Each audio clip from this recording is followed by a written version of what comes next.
大人，没有啊。啊，这到底去哪儿啊？您说要不是二皇子给抓了，他们能去哪儿？你在京都人缘怎么样？离开这半年，顶多是银钱上有一些纠葛，但也不至于牵扯到家人呐。大人，您先回使团吧。啊，7年对不住您，不能陪您了，我得接着找他们。我陪你一块找。大人，您赶紧走吧，要不然来不及。没事儿，人最重要。夫人，你在屋内啊？爸爸呢？对。躲什么躲？给你擦擦汗。啊，瞧把你急的。哎，我们就在屋里，我哄他睡觉呢。那我怎么没看见呢？你们怎么就消失了呢？被人带走了。带走什么意思？保护我们。保护？谁呀？还能有谁？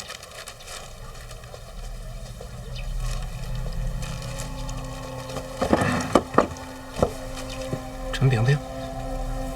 没错，陈院长托我带话给你。藤家募资已经放出来了，陈院长会把他们送去儋州安顿。他问你走之前要不要见一面？不用，我离他们越远，他们越安全。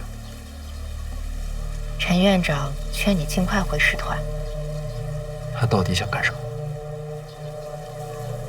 陈院长说，北秦一行之后，你恐怕对他有所忌惮。他说他不用解释，语言有时候没有意义。他对你怎么样，不是看他说了什么，而是看他做了什么。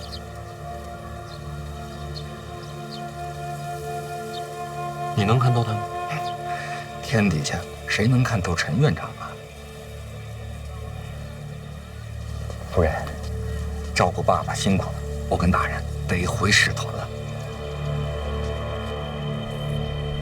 小范大人，你在哪儿啊？眼看都到京都了，你再不回来我兜不住了。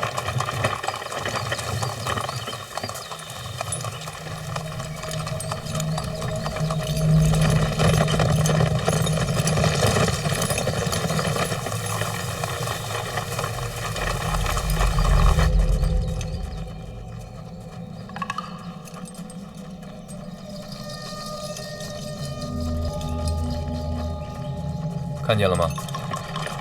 此人每天都在对着范闲的骨灰说话，虽然听不清楚说的什么，但这份忠诚，倒确实让人佩服。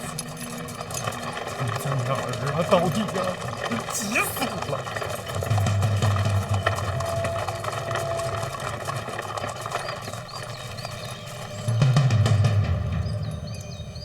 好了，眼看就要到京都了，这范闲之死，看来确实没什么意外。走，回京禀告殿下。这。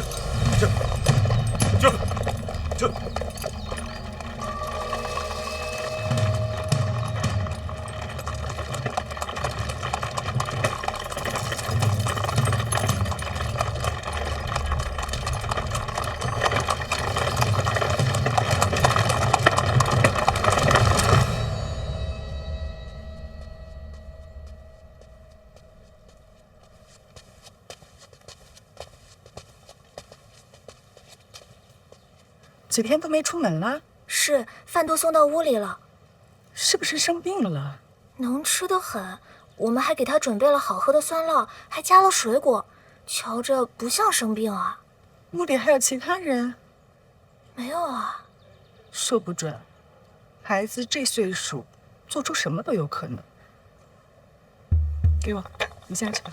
是。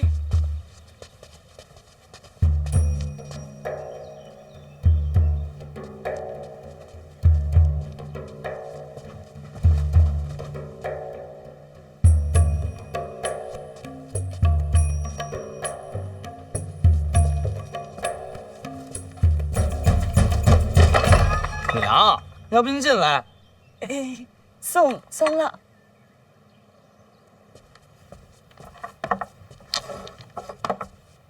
床底下您也翻翻啊。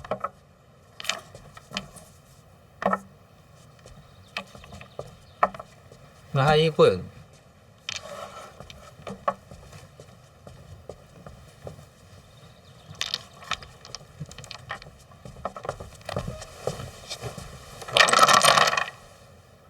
没人吧？那你为什么天天屋里躲着？平时没这样啊？他不让我出去。谁呀？没事，我自己不想出去。为什么？闯祸了？你就别问了，反正我不能出去就完了。不是惹上姑娘家了吧？什么姑娘家？哪有姑娘家呀？没有，你别瞎猜。那你要在屋里待多久？其实也不知道，估计再等一阵就能出去了吧。等人？没有，你就别问了您。哎呦，没完了您。姑娘家？哎呀，他要是姑娘就好了，男的。嗯。娘，我这几天没出门，爹有没有问过我呀？问你干嘛？我这么多天没给他请安，他不生气？没有啊。你不在他跟前晃悠，他心情好了许多。我一猜就是，爹从来都没有瞧得上过我。你这孩子，娘不是跟你开玩笑呢吗？没事儿，您不用慌。我一直都知道，从小到大，干什么爹都不高兴，干得多好他都觉得我没用。娘，您说我这一辈子要是都做不出一件让爹骄傲的事儿，是不是活着也挺没什么意思的？思哲，他是你爹，不是真觉得你没用，他只想让你更好。嗯。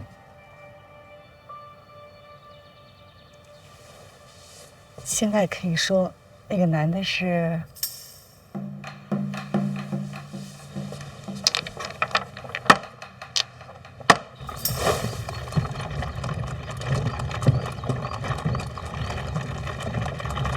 哎呀，大人，好些了吗？本来也没多大事儿。怎么没多大事儿啊？自从擒获萧安大战之后啊，您这身体内的霸道真气就总不听使唤，就亏了我弄了这辆马车了，还能让您好好的休息休息，要不然又该出血了。这次范闲之死，出了殿下的亲头大事。回京之后，我给你们请功。哈哈哈。哎，别可惜，人给烧了，不然让殿下亲眼看看范闲的尸体，他会更安心。行了，还多久回去？天黑之前吧，应该能赶上使团了。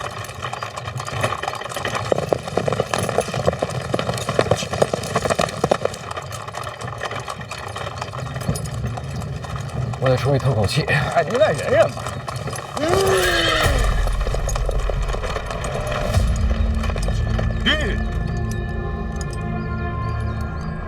范闲，这么巧啊？那是真巧。谢必安，我都死这么多天了，你还跟着使团给我守头期呢？杀了他，让他再死一次！我冲！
子在天。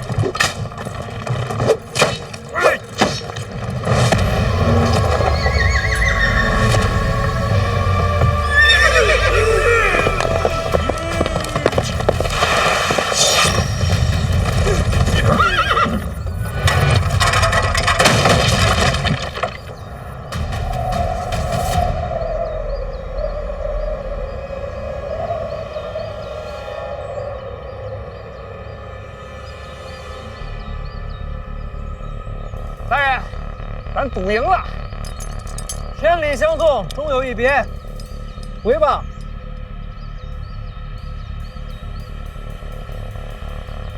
哎，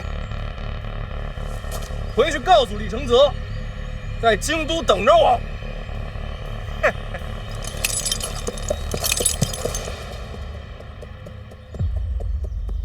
大人，不追了吗？已经离京都不远，无法再冲杀使团。这儿，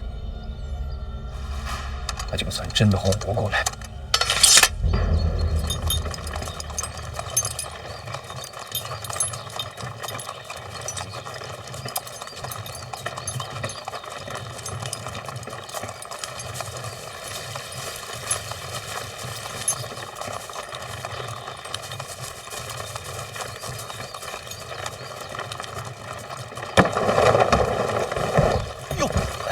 大人，你回来了！哎呦，我也回来了，都回来了，太好了，真是不容易呀，总算是活过来了。哎，那小袁公子说你活不过来了，他跟那瞎说什么呢？我先把这灰给你砸了。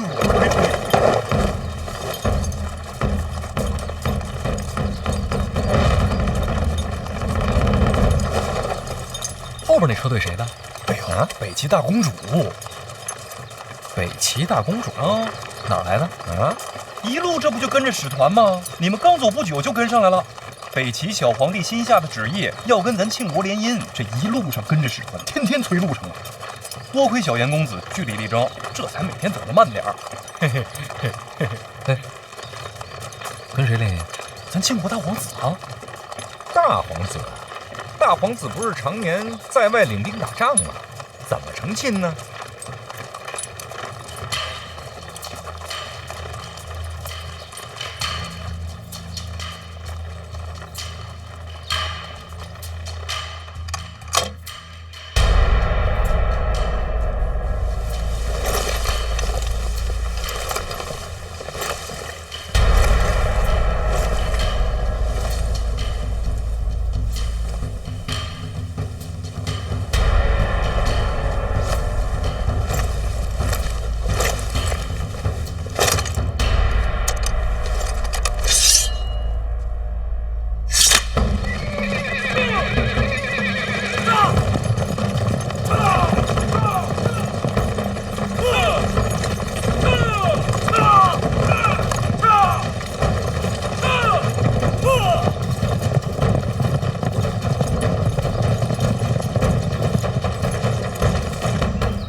老大要回京了，边军换了统领，大殿下只带了贴身护卫回京。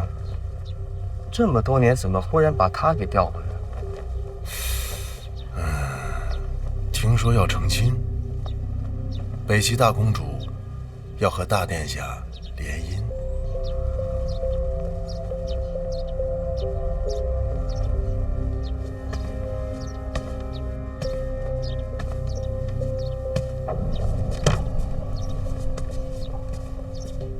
就这么把一辈子给定了。毕竟是个公主嘛。老大什么时候到京都？就这2天了，已经在城外准备迎接了。接就接吧，还是要跟范闲撞上。怎么说？我算了一下时间，范闲的使团跟大殿下回京应该是同一天。这么巧？按理说应该走2个城门回京，但如果从一个门，您说谁让谁啊？吩咐下去，巧合也好，修路也罢，总是让这2队啊走同一个城门。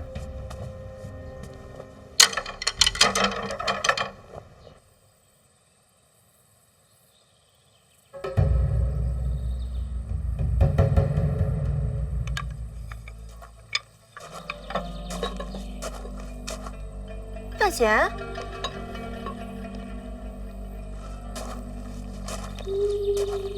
你俩处得不错。什么叫处得不错？你没看着铁链绑着呢吗？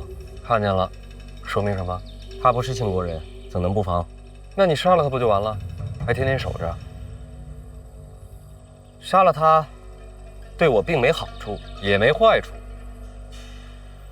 自欺欺人。你回使团做什么？这话问的，我假死结束了，该活过来了。你活不过来了。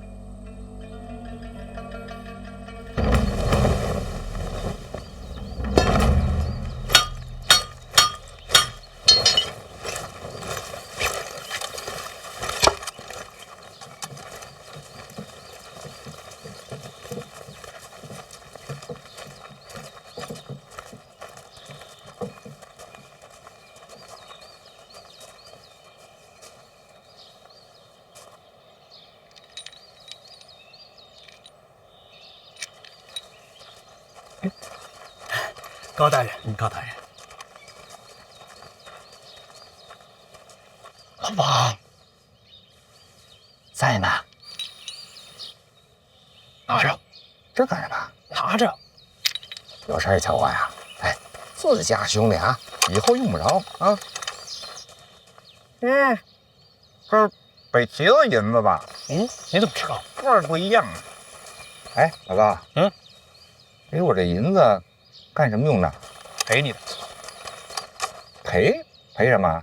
你小子把我什么东西弄坏了？没弄坏，有衣服钱。你当时不是走得急，有几件衣服留在使团了吗？你给丢了？不是丢了，那几件衣服也不值这么多银子呀。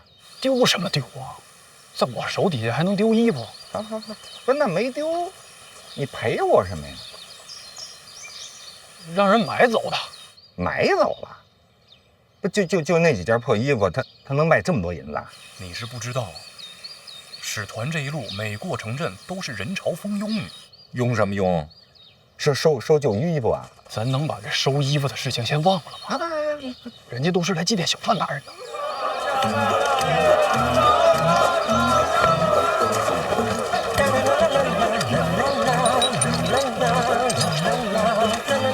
都说使团是小范大人最后一站，一个个往马车上扑着喊着说要收藏小范大人的遗物来寄托哀思。这死讯都传这么广了，我以为啊，只在京都里边瞎传呢。何止京都？你的死讯，庆国皆知，不合理，当然不合理。监察院做的宣发。什么是宣发啊？幕后推手传播消息。要做到这种程度，光是监察院还不够，得是陛下的意思。可是陛下明明知道我还活着，为什么要传播我的死讯呢？陛下目光自在天下，所以传播我的死讯是为了庆国，一切都是为了庆国。既然我死了，对庆国更好，不如你借势来个假死变真死。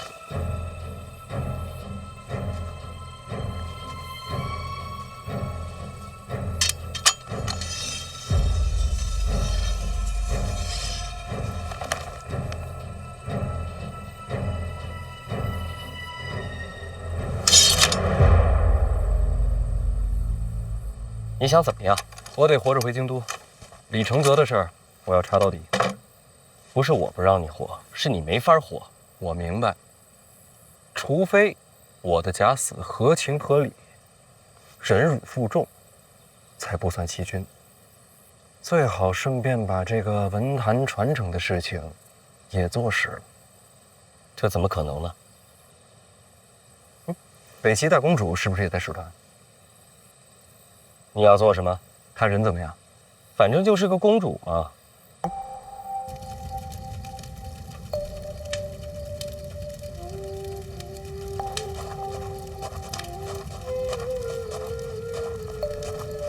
都已入夜，小颜公子有何？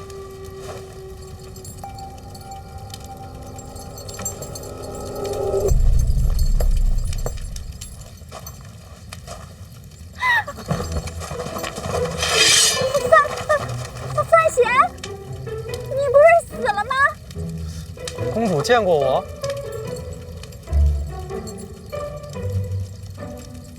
偷偷见过。我比你还意外呢。什么叫偷偷见过呀？母后寿宴，在后殿，我亲眼瞧见你和我朝圣女朵朵姑娘于众目睽睽之下脉脉含情。没有，绝没有脉脉含情。至于吗？捡起来。范使臣，你这是没死透？不是真死啊，不是真死。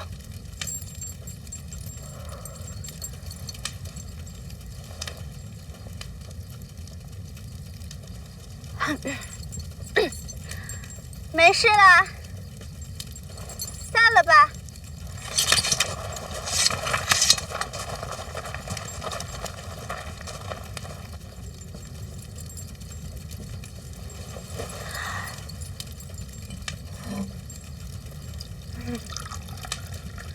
初闻范使臣噩耗，颇觉震惊。现如今见到范使臣安然无恙，本宫也颇觉欣慰，总算没有天妒英才。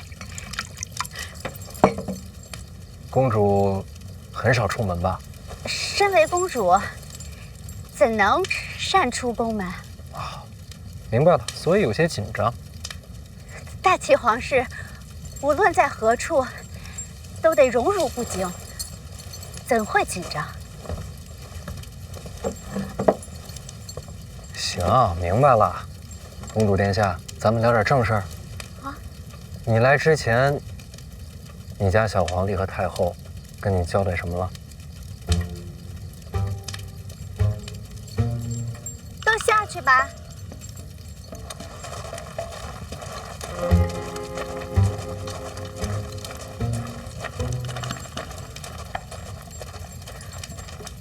母后与陛下都与我说过，范使臣与大齐暗中走私盈利往来。他日范使臣若是有讯息，可告知我，我便可把讯息传给大齐。所以咱们也算是自己人。算吧。所以我不能死啊。这不是没死吗？可以活不成了。我要是活不成，咱们之间这买卖还怎么做？啊？那范使臣要怎么活？公主会说谎吗？大齐皇室最为忠信，怎能伪言瞒昧？那公主要是不说谎的话，您家母后和陛下跟你交代的事情就做不成了。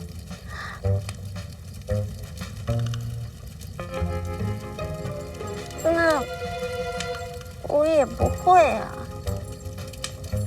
公主放心，很简单的，我教你啊。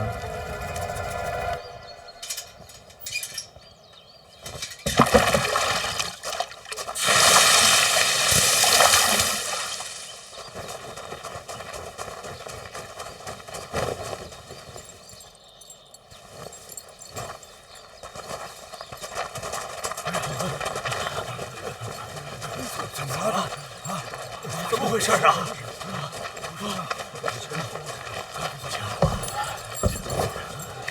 恭喜诸位，终于逃出生死之危。生死之危啊！使团离开大齐，进入庆国境内，就有人追踪而来，暗中窥视。公主危言耸听了，使团进入庆国，自有军方护卫，谁敢动手啊？对，这世上总有千军万马也挡不住的人。哦，难道是大宗师？没错，大宗师来使，大宗师，听说过。大宗师之威，胜过铁骑如林。大宗师为何要针对使团啊？庄墨涵先生临终之际，将一生藏书赠予范闲范大人，这代表什么？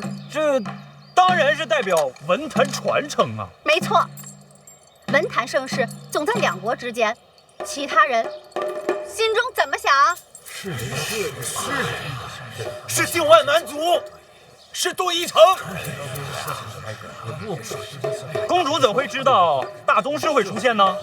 我本人亲眼所见，贵方使团中有人以一己之身直面大宗师，他以自身性命保住了文坛传承之路，保住了诸位的性命。这是谁呀？不知道，绝对是个高人。是啊，竟敢直面大宗师，有魄力啊！哎，你干钱呀？不许靠近，不许靠近！小范大人，小范大人，你不是已经死了吗？小范大人，这到底是怎么回事？给我们大家讲讲啊！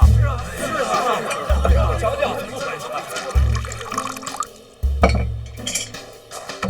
哎，算了，不说也罢。大人他这是不贪功啊！可是大家有知道真相的权利。启年，大人，诸位，在这个大宗师面前呐，大人只有假死这一条路。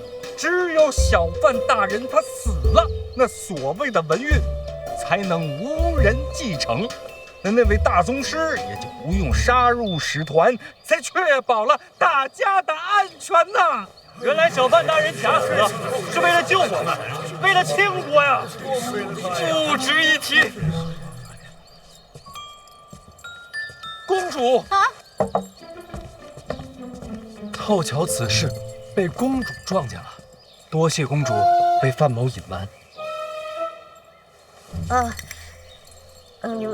文运乃国运，大齐南庆，分而享之，岂容他人染指？公主请坐。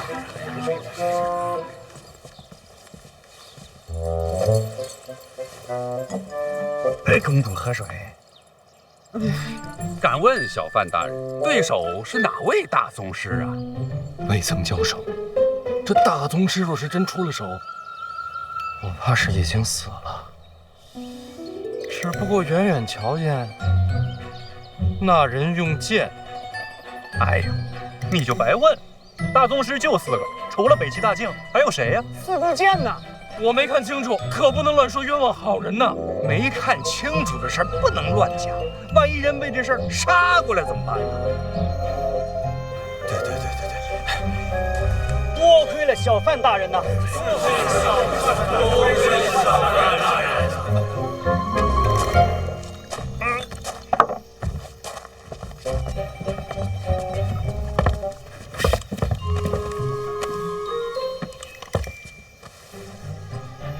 一切为了秦国。秦国！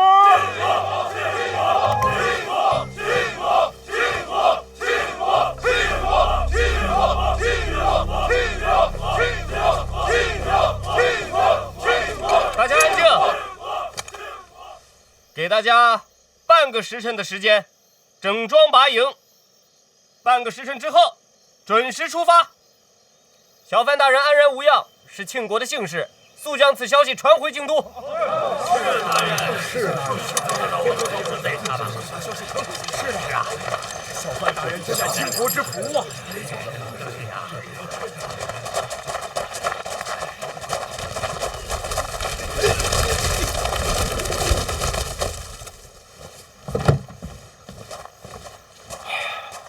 终于活过来了。是啊。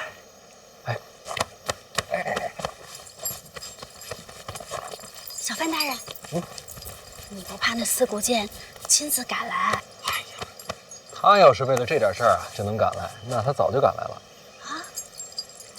多谢公主配合。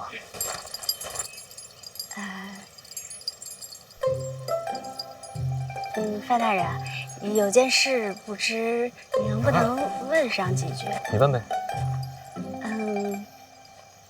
贵国与我大齐联姻，那位大皇子是怎样的人啊？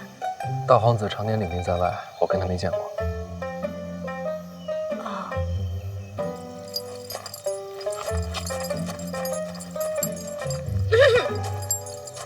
哎，你见过大皇子吗？没有。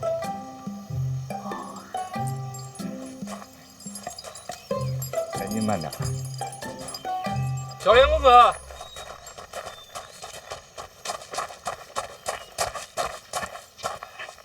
多谢啊！通过我的手，你死了；通过我的嘴，你又活了。范闲，没下次了。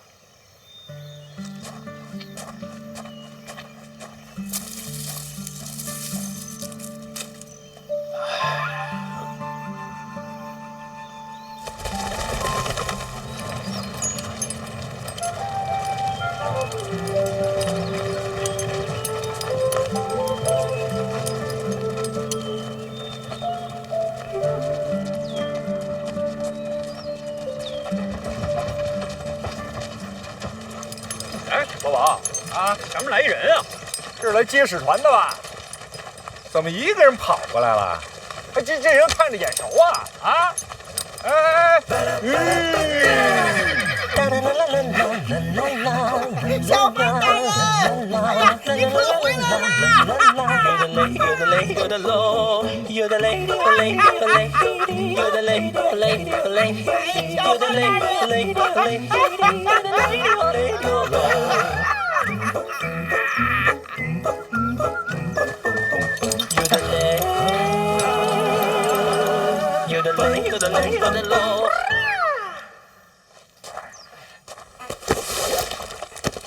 辛大人，要不车上歇会儿？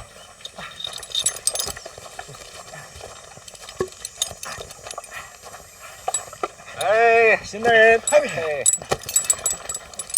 慢点儿。哎呀，多谢！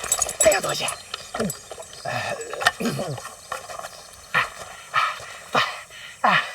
范大人，此行真是大展国威啊！如今回京，必平步青云，可喜可贺呀！那这么说起来，陛下没怪罪我欺君之罪？啊，哎，陛下没说，就让我等迎接使团归京啊。辛大人辛苦，那咱们现在进城。哎，那个，使团一行万众瞩目，这个礼部早准备下一应礼，只不过什么？你说呀。只不过巧了，大皇子自军中归京，也是今儿到。那是真巧。本来能避开，无奈前日涨水，把东边的官道给冲垮了。不必为难范大人。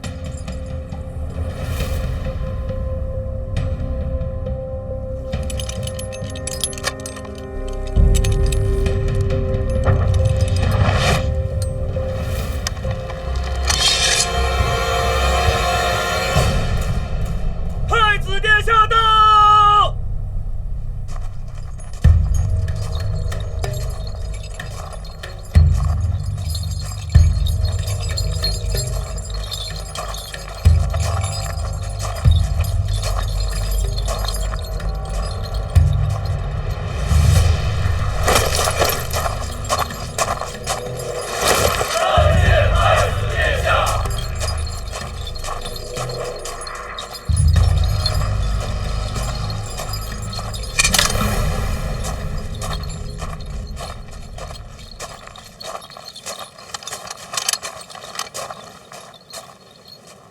臣范闲参见太子殿下。自家兄弟，不必多礼。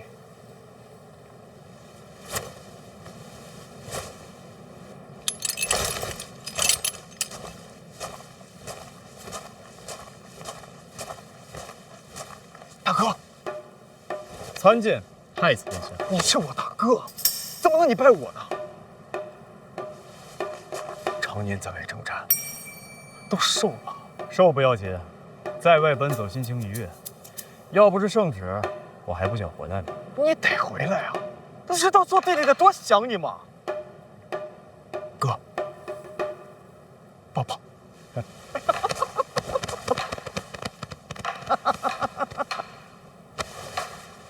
走都到家门口了，为何不进去？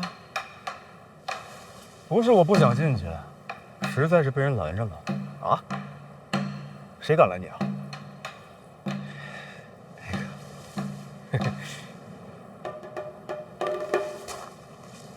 又是你啊！拦我大哥是重罪，你知道吗？臣哪有那么大胆子呀？这不是北齐大公主殿下也在撤退，说着一路远行，水土不服，想早点进城休息，是吧，公主？确实是本宫的意思。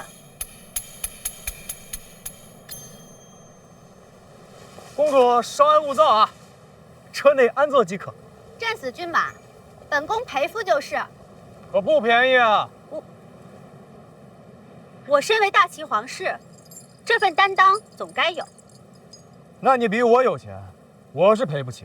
我也是母后给的。多少银两，告知我便是。好，回头我单独找你。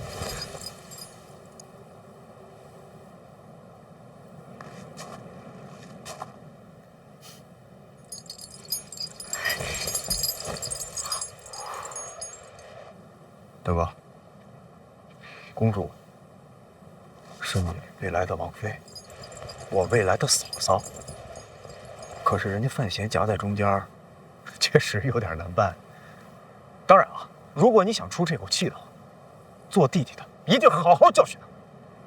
殿下都这么说了，我还计较什么呢？对呀，别跟他们一般见识。大哥多年未回，应该是第一次见吧？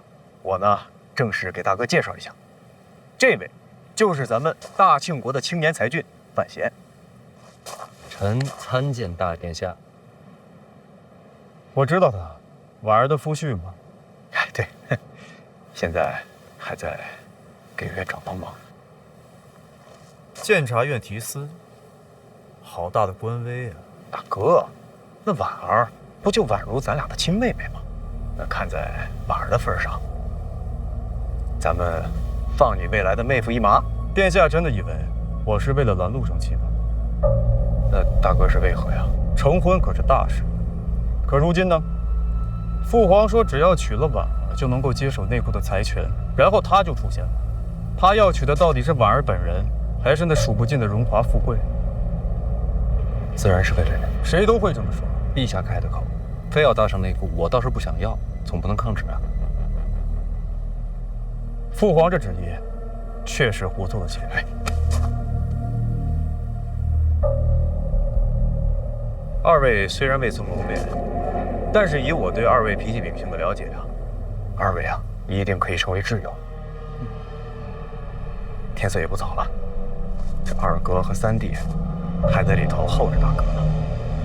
依我看，要不咱们里边说？那敢问殿下，这进城怎么分先后啊？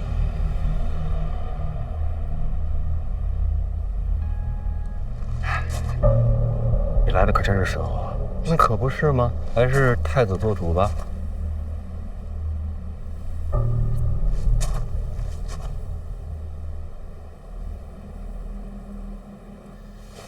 二哥，大哥不是要和使团起冲突吗？咱不去劝劝？咱们是来接人的，不是来劝架的。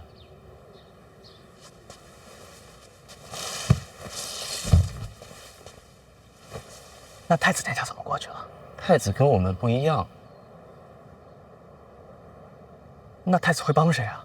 他呀，谁都帮，又谁都不帮。那太子可太不容易了。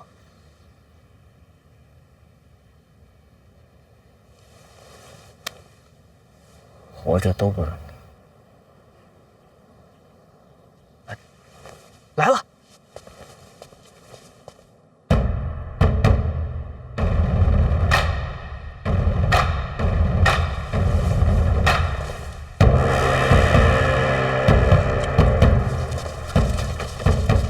怎么同时进城？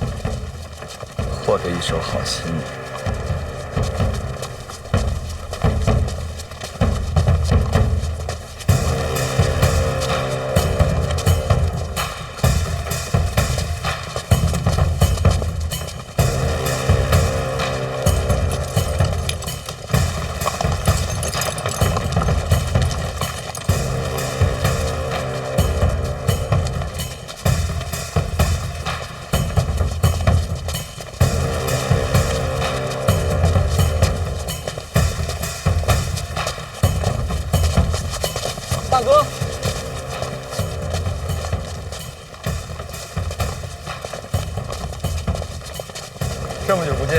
长这么高了？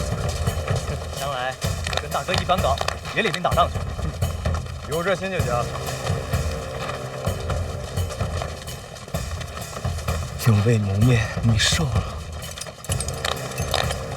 我刚才看见他，也是这么说的。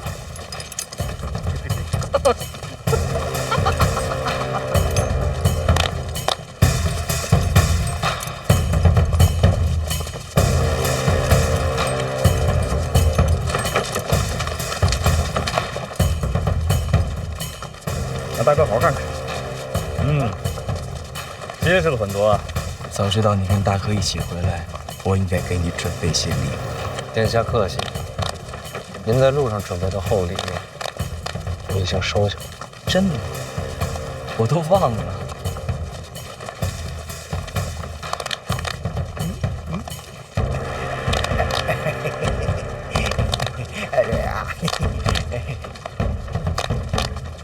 笑。不过你放心，还有更好的礼物等着你。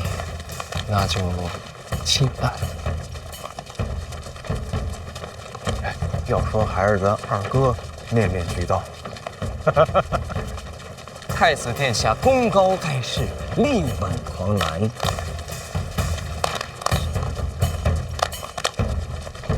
二哥取笑我，这不夸你了吗？过奖了，二哥。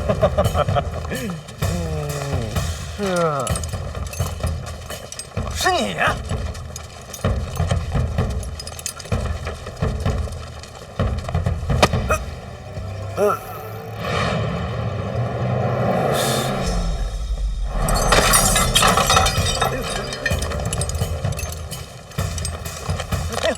这位就是三殿下。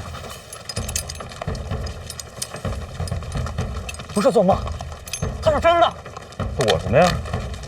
他们打晕过我。你确定？确定啊！我还以为是做梦呢，这是真的。你对皇子出手？请问殿下，我在哪儿把你打晕的？就在报什么？您接着说，这儿没人能拦得住您。放心说，大哥在。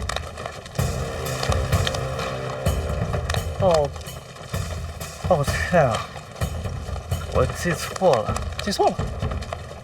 啊，确实是有噩梦。那这么说，咱们没见过？没有，头一回见。吓臣一跳。真记错？真的，我常年在宫墙之内，哪有机会见范大人？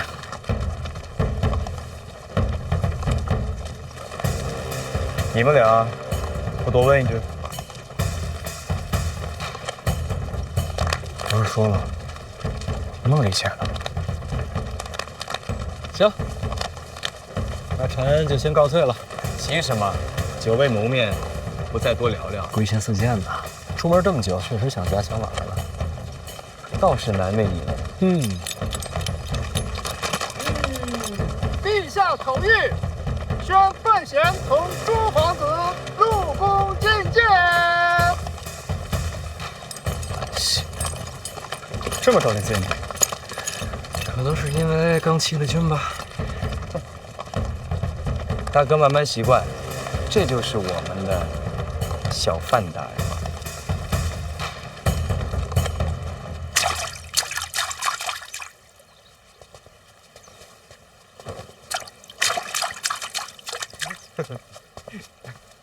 大哥，太子殿下，殿下，都说了，自家人不必多礼。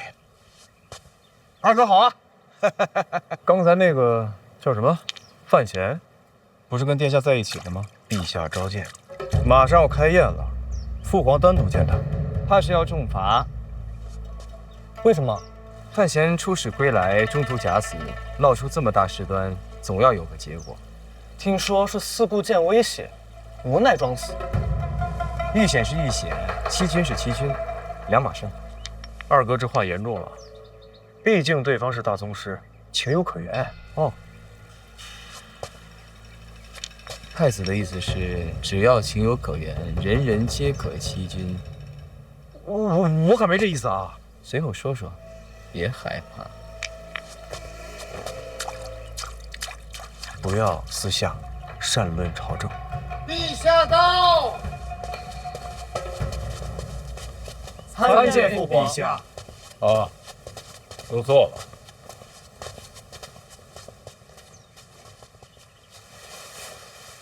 李正如，你精神头挺好啊。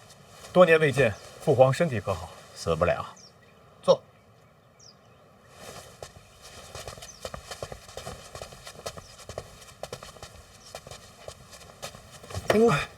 好。谢陛下恩赐廷杖。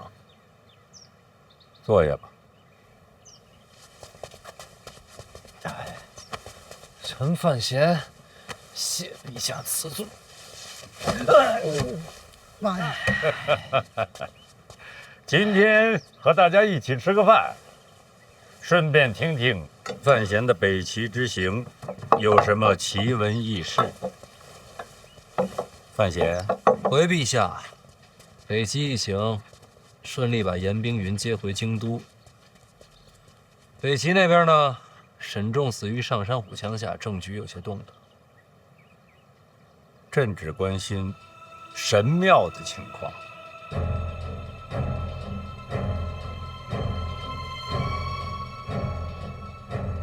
萧恩临死前透露，神庙真实存在，就在极北之地雪原之中。真的有神庙吗？萧恩说有。是否真的存在，要看见了才能知道。极北之地，终究隔着北齐，不太方便。世上没了北齐，不就方便了？陛下胸怀乾坤，北齐指日可待。范闲，还有什么呀？回陛下，还真有。说。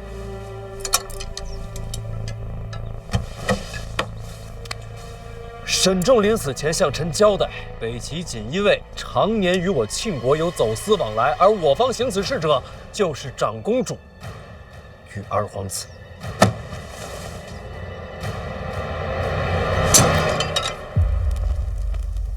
陛下御书房内，家宴已然开席了。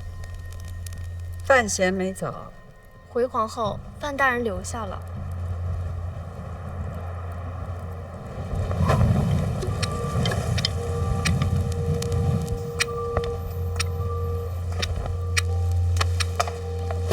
火者灭了，请皇后受罪。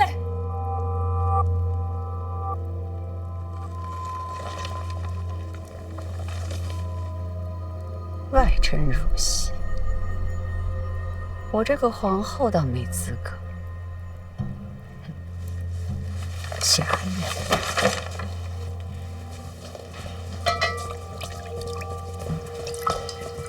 都聊什么了？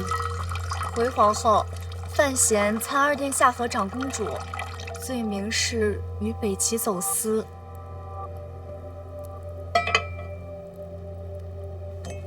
当众说的？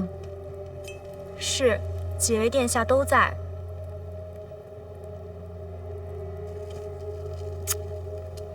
陛下如何回复？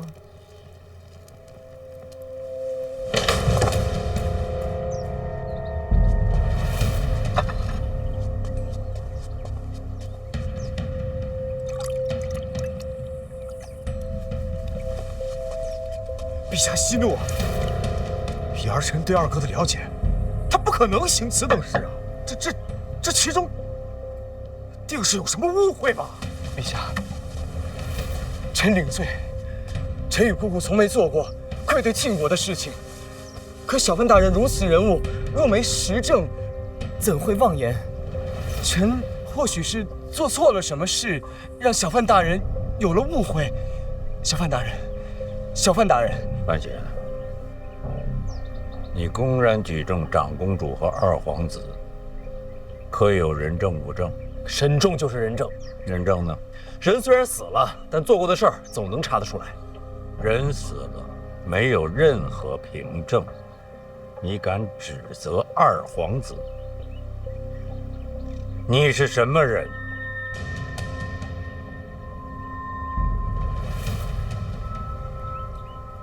臣是监察院提司，有执法仗剑、扫除奸佞之责。哼！再说一遍。臣是监察院提司，有执法仗剑、扫除奸佞之责。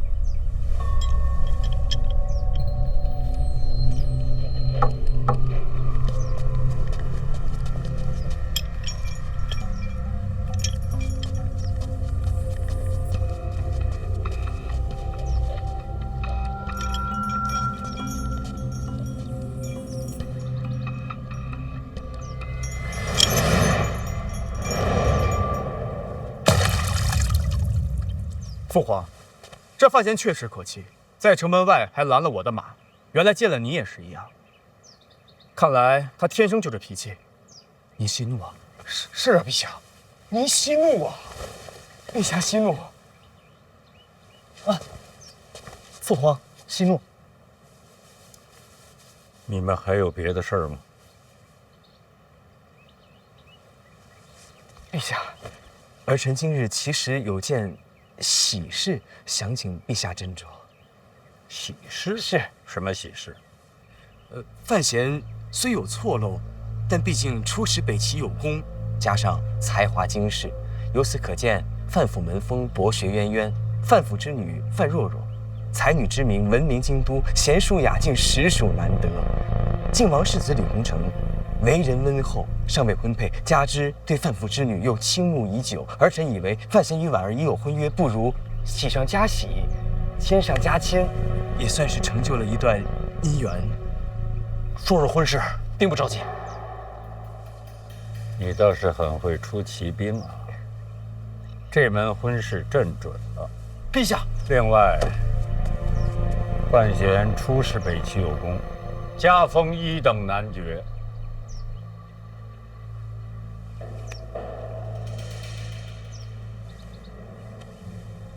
你这么喜欢喜庆，那么朕赐你一桩婚事。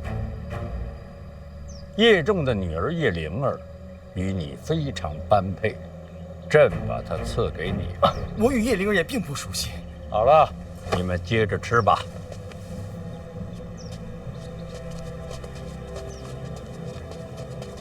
臣遵旨，遵旨。臣恳请陛下，为了天下万民，庆国律法，严查长公主李元瑞、二皇子李承泽。你查无实证，一片虚言，不查哪有实证？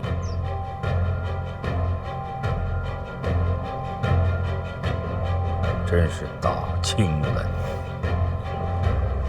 此案冤魂无数，罪无可恕，望陛下严查。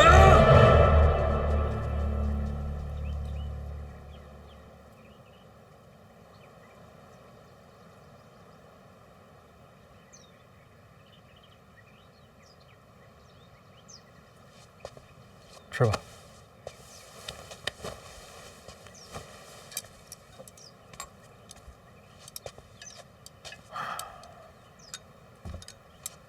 恭喜啊！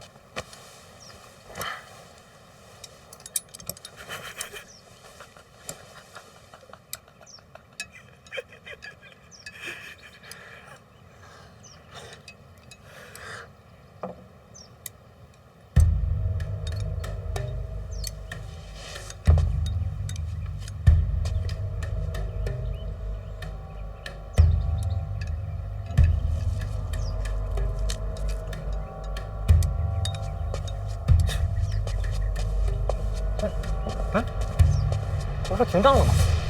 怎么好了？假打做戏，演给我们看的。为什么？欺君之罪，给个台阶儿。但陛下对范闲也太过恩宠了。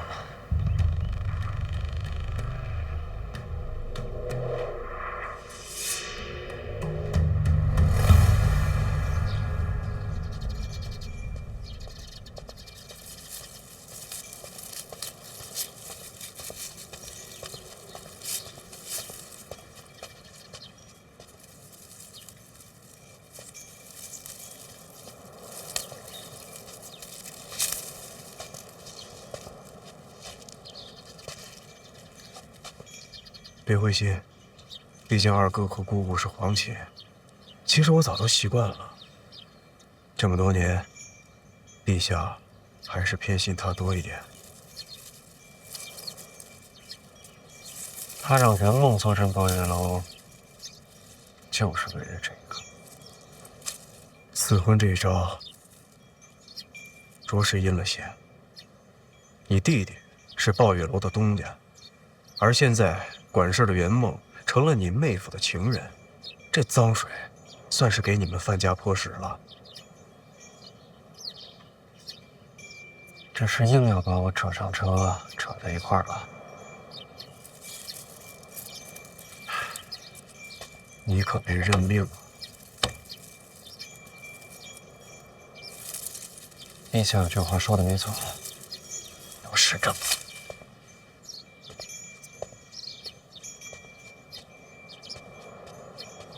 殿下，史家镇的事查得怎么样了？有回音吗？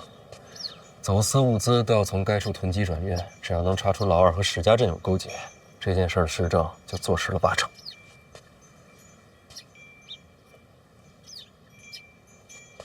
怎么了？史家镇没了。什么叫没了？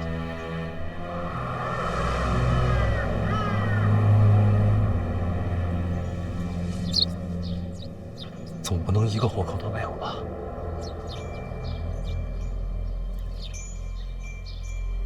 怎么人赶到的时候，镇子已经被烧尽了，一个都没剩。二哥这一手太狠了，这村子烧了，走私的线也就断了。关键是可惜了那么多条人命啊！镇子没了，怎么还有个说法？意外失火，这就完了。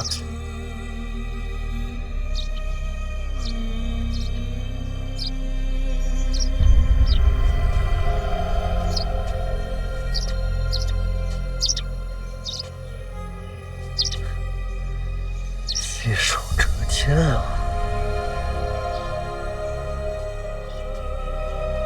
你别冲动啊！如今时政没了，陛下又想着二哥，你能做的就只有平衡心态，多讨陛下欢心。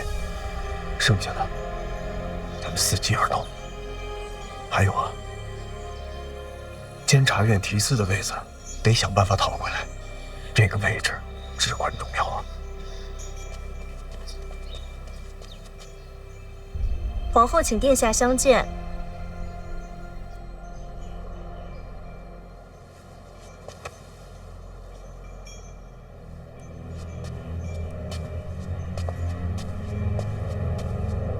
别气馁啊，以我合力，徐徐图之。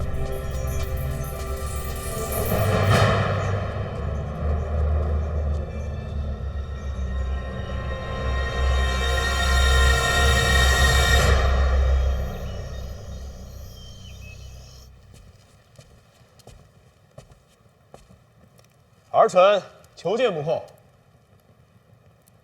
进来。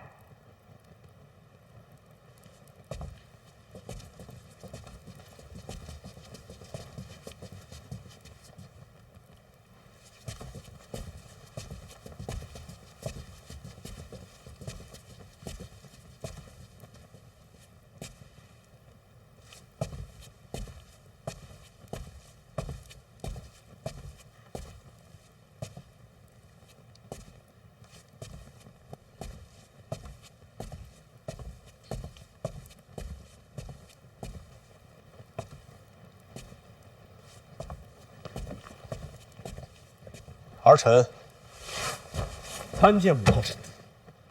不必多礼，没外人了。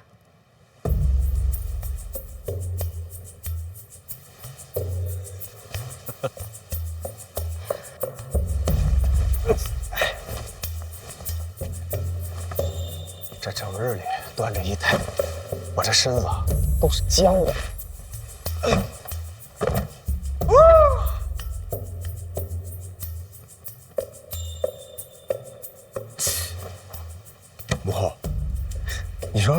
天天赤脚在地上走，是不是特别舒服？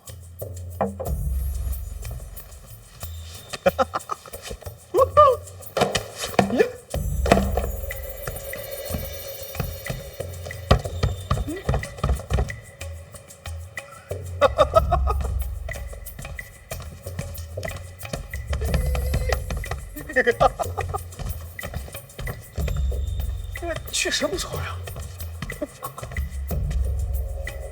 母后还是那么怕黑？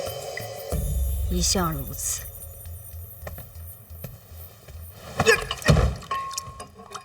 要不然，咱们换个太医瞧瞧。没用的。这世上唯有心病难医。那你也不能整日喝酒啊。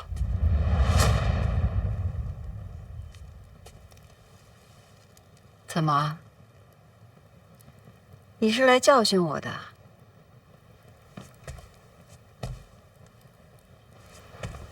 那儿臣哪敢呀？儿臣的意思是说，这太亮了，熏了眼睛。你是太子，自当举止端正。毕竟那么多眼睛盯着你。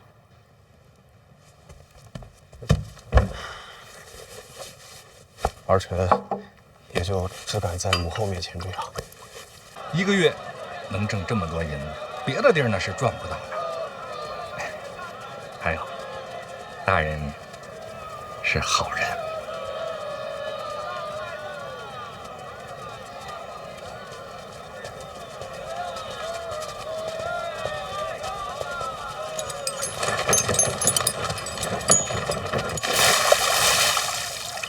好人有啥用啊？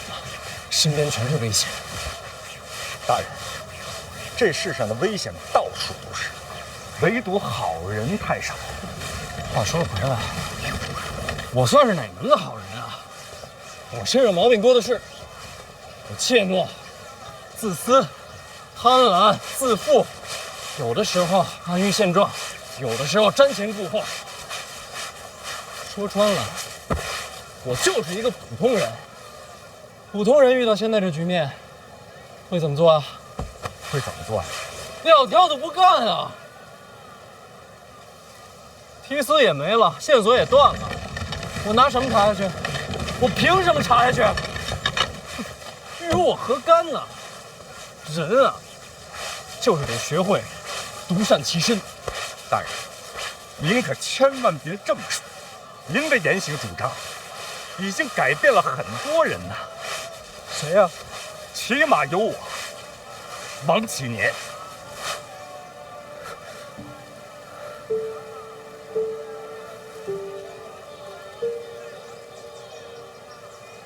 陛下的意思好像你还没弄明白啊。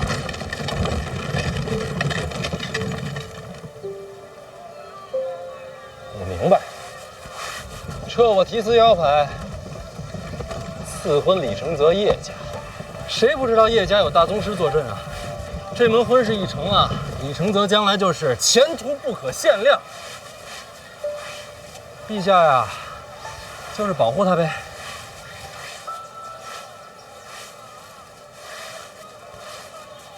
心里委屈，我哪敢委屈啊？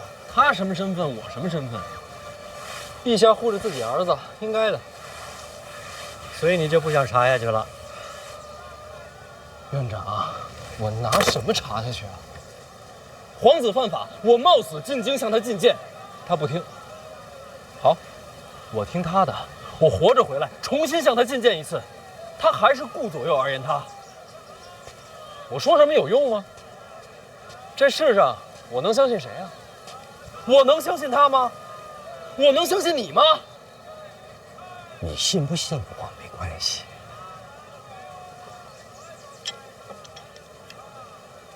我把这个给你包来了。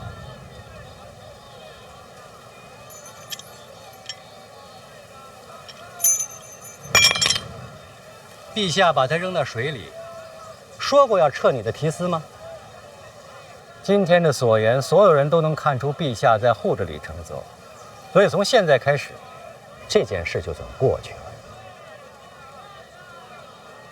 化名为暗，这是要我潜在波涛之下寻找暗流，怪不得要扔在水里。想得过多，想得过多。意思是这个意思。可是史家镇没了，如果你要不冷静的话，还有许多史家镇会没有。现在最重要的是，你真正了解你的对手吗？你是不是想到了你今后怎么做？我的对手是李承泽和所有像他这样的人。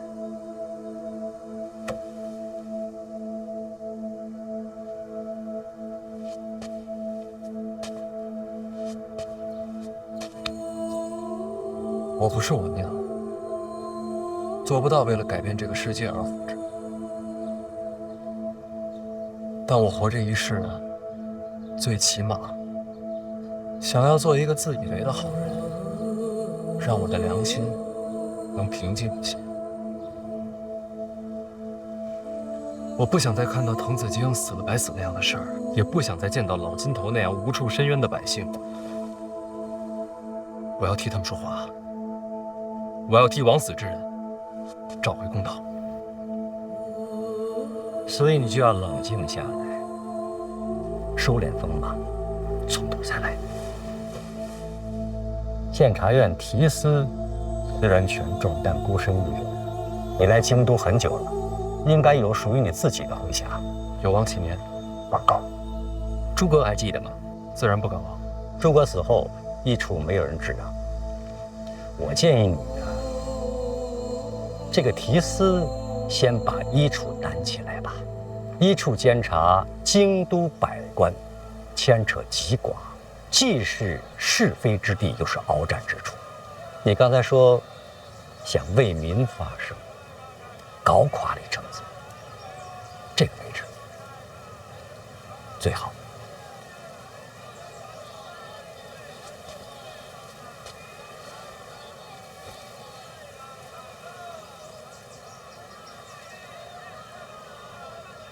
陈院长，我这次北齐之行，听说了不少事儿。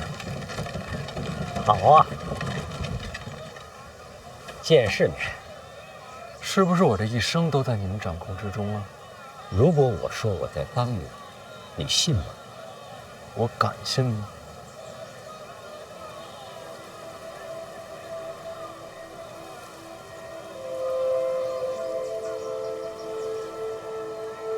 毕竟你是他儿子。有句话我早就想问了，说：如果有一天我走的和我娘不同的路，你怎么选？不可能。如果就是这样的，那我一定选你娘。所以归根结底，你们帮我，还是因为我是他的儿子。说得对。那你们要失望了，我跟我娘不是一样的人。你要知道，世上没有一样的人，但你和你娘最本质的部分是一样的。我可不敢立这碑，立不立碑不重要。我想告诉你，你将来一定会走你娘的路，而且我现在做的就是确保你能走上你选择的路。一生都在被控制，还要确保走上自己选的路，这不荒唐吗？欲取先予未必荒唐。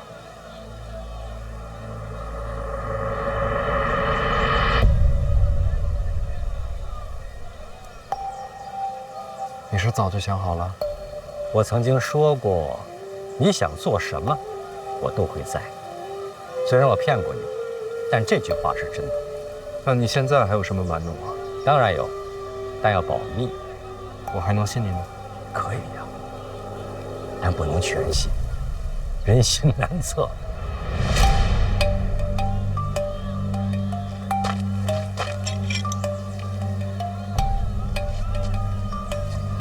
那我信一半，多了。这还是原来那块吗？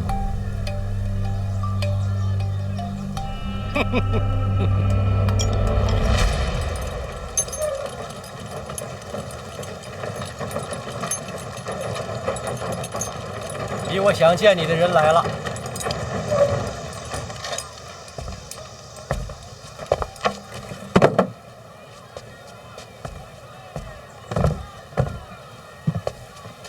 抱月楼的事别留后患。我知道。您怎么来了？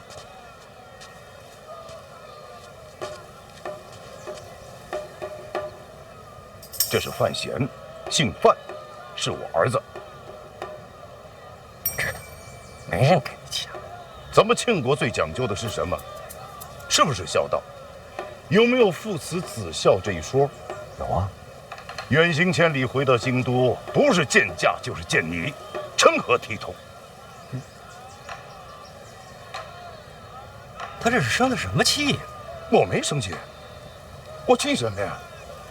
我是讲道理。我问你，范闲远行归来，不首先回府请安，是不是有违孝道？真闹大了，礼部是不是能参他？你说的真对，是。